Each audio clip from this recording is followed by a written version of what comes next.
மார்கழி திங்கள் மதி நிறைந்த நன்னாளாள் மார்கழி திங்கள் மதி நிறைந்த நன்னாளாள் நீரட போதுவீர் பொதுமினோ நேரிழையீர் நீரட போதுவீர் பொதுமினோ நேரிழையீர் சீர்வல்குமாய் பாடி செல்வ சிறுமீர்கள் சீர்வல்குமாய் பாடி செல்வ சிறுமீர்கள் கூர்வேல் கொடுந்தொழிலன் நந்தகோபன் குமரன் கூர்வேல் கொடுந்தொழிலன் நந்தகோபன் குமரன் ஏறாத கண்ணி யசோத இளஞ்சிங்கம் ஏறாத கண்ணி யசோத இளஞ்சிங்கம்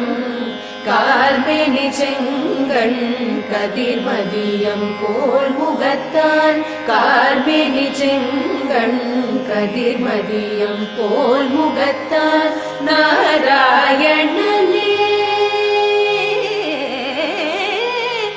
நாராயணனே நமக்கே பறை தருவார் நாராயணனே நமக்கே பறை தருவான் பாரோர் புகழ படிந்தேலோரெம்பாவாய் பாரோர் புகழ படிந்தேலோரெம்பாவாய்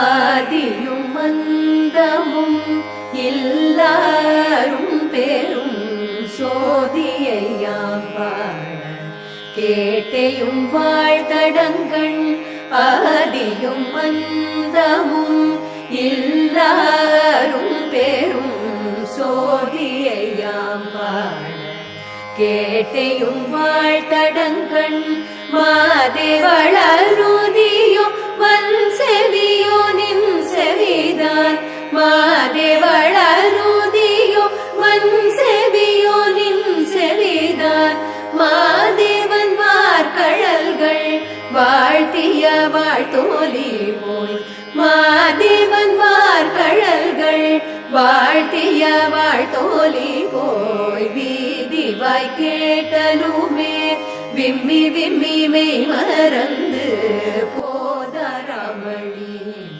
மதுரைக்கு அண்மையில் உள்ள ஸ்ரீவில்லிபுத்தூர் என்னும் ஊரில் வசித்து வந்த விஷ்ணு சித்தர் பெரியாழ்வார் என்னும் அந்தணர் ஒருவரால் ஒரு குழந்தையாக துளசி செடியின் கீழ் கிடந்த போது ஆண்டாள் கண்டெடுக்கப்பட்டாள்.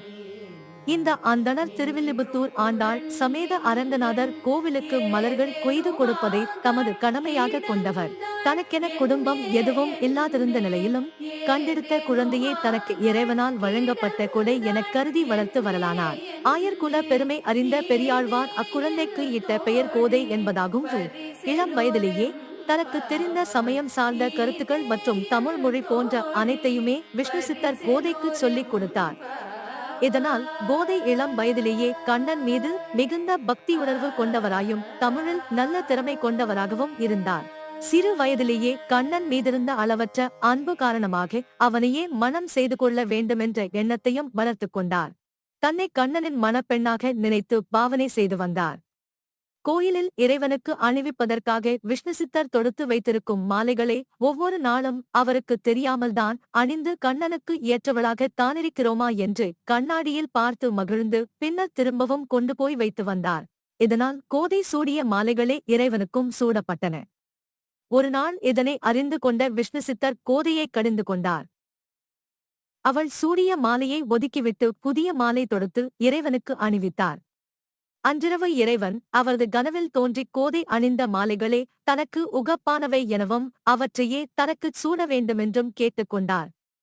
இதனாலேயே சூடிக் கொடுத்த சுடற்கொடி என்றும் இறைவனையே ஆண்டவள் என்ற பொருளில் ஆண்டாள் என்றும் போற்றப்படுகிறார். கோதை மண வயதடைந்த பின்னர் அவளுக்காக ஒழுங்கு செய்யப்பட்ட திருமண ஏற்பாடுகளை மறுத்து திருவரங்கம் ஸ்ரீரங்கம் கோயிலில் உறையும் இறைவனையே மணப்பதென்று பிடிவாதமாக இருந்தார். என்ன செய்வதென்று அறியாது கவலையுடனிருந்த விஷ்ணு சித்தருடைய கனவில் தோன்றிய இறைவன் கோதையை மணப்பெண்ணாக அலங்கரித்து திருவரங்கம் கோயிலுக்கு அழைத்து வருமாறு பணித்தார். குறித்த நாளன்று கோயிலுக்கு அழைத்துச் செல்லப்பட்ட கோதை கோயில் கருவறைக்குள் சென்று இறைவனுடன் கலந்துவிட்டாள் என்பது ஆண்டாள் வரலாறு. திருவில்லிபுத்தூர் ஆண்டாள் சூடிய மலர் மாலைகள் ஆந்திர மாநிலத்தில் உள்ள திருப்பதி பெருமாளுக்கு சார்த்துவதற்காக வருடந்தோறும் அனுப்பப்படுகிறது. இவ்வைபவம் தமிழ் மாதமான புரட்டாசியில் திருப்பதி பிரமோற்சவம் விழாவில் குறிப்பாக கருட சேவை அன்று நடைபெறுகிறது. ஆண்டாள் சூடிய மலர் மாலையை பெருமாள் சூடிக்கொண்டு பவனி வருகிறார். இந்த மலர் மாலை துளசி, செவ்வந்தி மற்றும் சம்பங்கி பூக்களால் தொடுக்கப்பட்டதாக உள்ளது. மேலும் திருப்பதி பெருமாளின் மலர் மாலை வருடந்தோறும் நடைபெறும் திருவில்லிபுத்தூர் ஆண்டாள் திருக்கல்யாண உற்சவத்திற்காக அனுப்பப்படுகிறது. பாவையின் சிறப்புகளைப் போலவே பெருமாளின் சிறப்புகளை திருப்பாவையின் பாடல் வழியும் சிவபெருமானின் சிறப்பை மாணிக்கவாசகர் அருளிய திருவெம்பாவை வழியும் வருடந்தோறும் பாடி மகிழ்வோமாக.